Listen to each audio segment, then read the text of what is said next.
नमस्कार, अपनी डफली अपना राग देख रहे हैं आप। आपके साथ मैं हूं नलिनी पांडे। लोकसभा चुनाव में खराब प्रदर्शन पर बीजेपी की रिपोर्ट तैयार है। स्पेशल 40 ने तैयार की है ये पूरी रिपोर्ट और जिले के दौरे करके ये रिपोर्ट तैयार की गई है।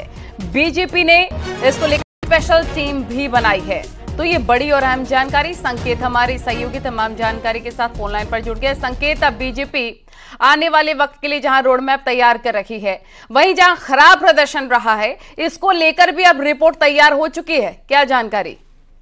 बिल्कुल जाहिर सी बात है कि भारतीय जनता पार्टी के प्रदेश नेतृत्व ने एक 40 टीमों का गठन किया है। 40 टीम में 80 सदस्य शामिल हैं। प्रत्येक टीम में 2 सदस्य हैं और सभी 80 लोकसभा क्षेत्रों में ये टीमें रवाना हो चुकी हैं।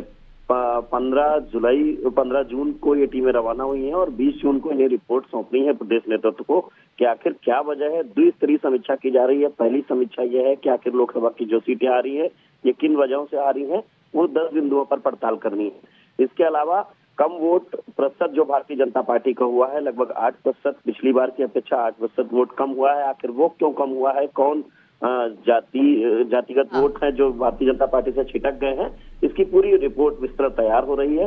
प्रारंभिक रिपोर्ट जो कई टीमें गई थी उनमें कुछ टीमें वापस आ गई हैं, उन्होंने प्रारंभिक रिपोर्ट तैयार की है, लेकिन 20 को ये सभी टीमें रिपोर्ट सौंपेंगी भारतीय जनता पार्टी प्रदेश मुख्यालय को। तो अब ये रिपोर्ट तैयार होने के बाद किस प्रकार से एक्टिवनेस और हलचल अभी देखने को मिल रही है? अब क्या हुआ है स्पेशल 40 तैयार होने के बाद, जरा ये बताएं, और कौन कौन इसमें शामिल है?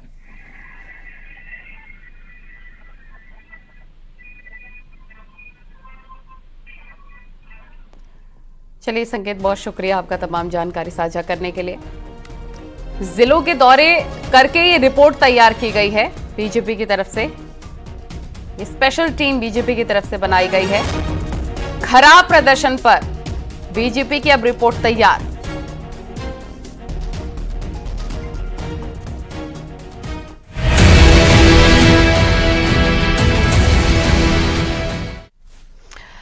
और वहीं एसबीएसपी अध्यक्ष ओम प्रकाश राजभर के बयान पर श्रम कल्याण बोर्ड के पूर्व अध्यक्ष सुनील भराना ने निशाना साधा है। सुनील भराना ने सोशल मीडिया पर पोस्ट किया, मोदी और योगी पर हार का ठीकरा फोड़ना राजभर का पागलपन है। घोसी में ओम प्रकाश राजभर की जो हार हुई है, इसका मुख्य कारण इनका बड़बोलापन है। पार्टी को ऐसे सिद्धांतहीन लोगों से दूरी बनाकर रखनी चाहिए।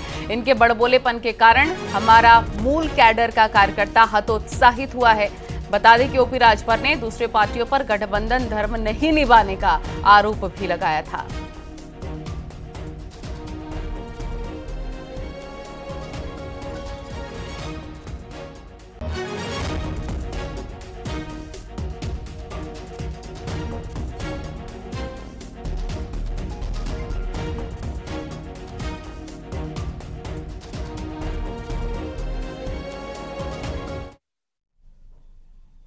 और इससे पहले योगी सरकार में कैबिनेट मंत्री अनिल राजभर ने ओपी राजभर को सलाह दी थी। अनिल राजभर ने कहा कि ओपी राजभर को अब सही मायनों में मंथन करने की जरूरत है। राजभर समाज के लोगों ने उनसे दूरी बना ली है। घोसी में निर्दलीय प्रत्याशी लीलावती राजभर को 45,000 राजभर वोट मिले। बलिया में हमारे प्रत्याशी नीरज शेखर महज 15,000 वोट से आ रहे। ऐसा क्यों हुआ, उन्हें सोचना चाहिए, उनकी तरफ से कहा गया है। भारतीय जनता पार्टी का एक एक वोट उनके बेटा को मिला है। हमारे सभी कार्यकर्ताओं ने, पार्टी के सम्मानित नेताओं ने दिन रात प्रयास किया है। ठीक से अगर वो समीक्षा करेंगे तो उनको ये समझना चाहिए कि स्वयं हमारे समाज के लोगों ने उनसे दूरी क्यों बनाया। लीलावती राजभर जो निर्दल चुनाव लड़ रही थी, 45,000 वोट उनको मिला है। ये 45,000 लोग जो हमारे समाज के हैं, राजभर समाज के हैं, उन्होंने क्यों दूरी बनाया? ये आत्मचिंतन का विषय है। जहूराबाद से वो विधायक हैं, गठबंधन के हमारे प्रत्याशी नीरज शेखर जी, वहां 15,000 के वोटों से करीब हारे हैं चुनाव। ऐसा क्यों हुआ, इस पर सोचना चाहिए। तो दरअसल घोसी सीट पर हार के बाद ओपी राजभर ने कार्यकर्ताओं के साथ बैठक में कहा था कि उन्होंने ईमानदारी से अपना गठबंधन धर्म निभाया, लेकिन दूसरी पार्टियां गठबंधन धर्म नहीं निभा रही हैं। साथ ही उन्होंने सिंबल बदलने की बात भी कही थी। क्या कहा था राजभर ने, सुनवाते हैं आपको। हमारी पार्टी ईमानदारी से जहां जो लड़ा उसको वोट दिया, और गठबंधन के तमाम पार्टियों के नेता गठबंधन धर्म निभाना नहीं जानते, धर्म नहीं जानते।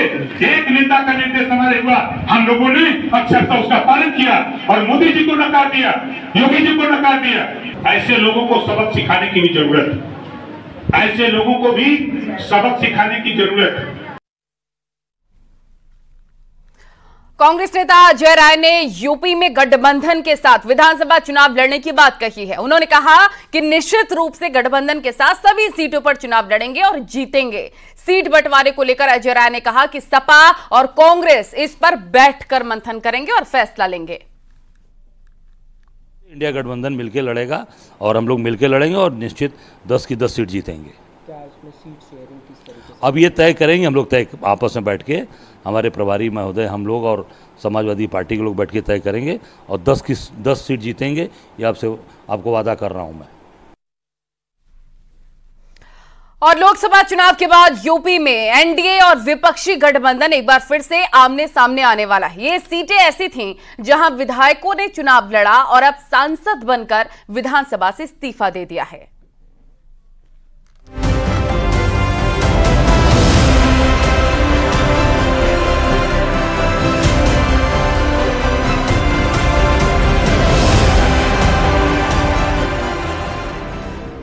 लोकसभा चुनाव के बाद अब इंडिया गठबंधन और एनडीए का मुकाबला विधानसभा सीटों पर है।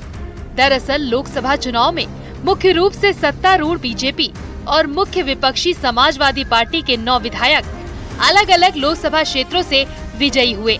उनमें से कुछ ने अपनी लोकसभा सीटें बरकरार रखने के लिए विधानसभा से इस्तीफा दे दिया है, बाकी आने वाले दिनों में देंगे। यूपी में उपचुनाव की तैयारियों में जुटा विपक्ष, गठबंधन के साथ उपचुनाव लड़ेगा विपक्ष। यूपी की 10 विधानसभा सीट पर उपचुनाव, समाजवादी पार्टी और कांग्रेस में सीटों को लेकर मंथन। 10 में से 3 सीटें मांग सकती है कांग्रेस।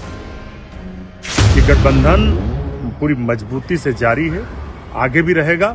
और ये लोकसभा का जो चुनाव था, ये उत्तर प्रदेश के विधानसभा चुनाव का सेमीफाइनल था। 2027 में जो फाइनल होगा उसमें भी इंडिया गठबंधन इसी तरीके से भारतीय जनता पार्टी को सफाया करके सरकार बनाएगा। लोकसभा के बाद अब 10 विधानसभा सीटों पर उपचुनाव होने हैं। ये विधानसभा सीटें हैं करहल, कटेहरी, मिल्कीपुर, कुंद्रकी, सीसामऊ, मीरापुर, गाजियाबाद, खैर, फूलपुर, मझवा। लोकसभा चुनाव की तरह उपचुनाव में राहुल गांधी अखिलेश यादव की जोड़ी की कामयाबी के सवाल पर संभल से सांसद जियाउर रहमान बर्क का कहना है कि आगे भी गठबंधन की जोड़ी बरकरार रहेगी। उन्होंने कहा कि इंडिया गठबंधन लंबे समय तक चलेगा। उपचुनाव ही नहीं, हर चुनाव में गठबंधन की तरक्की होगी। मैं सबका बहुत शुक्रगुजार हूँ एहसान मंद कि उन्होंने इस मौके पर मेरी कामयाबी के उस पर जो ये रखा है, यकीनन ये मेरे लिए फख्र की बात है और मुझसे उनकी बहुत उम्मीद वाबस्ता है। मेरी कोशिश यही है कि क्योंकि दादाजी का भी यहाँ से एक अहम हमेशा जुड़ाव लगाव रहा है। वहीं बीजेपी का कहना है कि विपक्षी गठबंधन भले ही ज्यादा सीट जीत गया हो, लेकिन उनकी मानसिकता गुंडागर्दी वाली है। बीजेपी पूरी ताकत से इन उपचुनाव को लड़ेगी। जनता अब धोखे में नहीं आएगी। लोकसभा के चुनाव में कुछ सीटें भारतीय जनता पार्टी से ज्यादा पाकर समाजवादी पार्टी के लोग उछल रहे हैं, अराजकता कर रहे हैं, गुंडागर्दी पर आमादा हैं। उससे उत्तर प्रदेश की जनता को समझ में आ गया है कि इनका जो डीएनए है वो अराजकता का है, गुंडागर्दी का है। अब कांग्रेस से चाहे समझौता रहे या न रहे, उपचुनाव में समाजवादी पार्टी का सुपड़ा साफ करके जनता इन अराजक तत्वों को जवाब देगी। ये उपचुनाव यूपी में सरकार चला रहे एनडीए और विपक्षी इंडिया गठबंधन दोनों के लिए अहम है। लोकसभा चुनाव के नतीजे बीजेपी के लिए उतने उत्साहजनक नहीं रहे जितने उसने दावे किए थे, जबकि समाजवादी पार्टी और कांग्रेस ने इन चुनाव में शानदार प्रदर्शन किया है। ये जो जोड़ी है इसने अब इसकी निगाहें उपचुनाव पर है, जो 10 सीटों पर उपचुनाव होने जा रही हैं, जिन सीटों के जो विधायक हैं अब सांसद बन चुके हैं। ये एक मिनी परीक्षा के तौर पर मौजूद रहेगी। तो साल 2027 के विधानसभा चुनाव में भी ये जोड़ी बड़ा धमाल करने की कोशिश में रहेगी।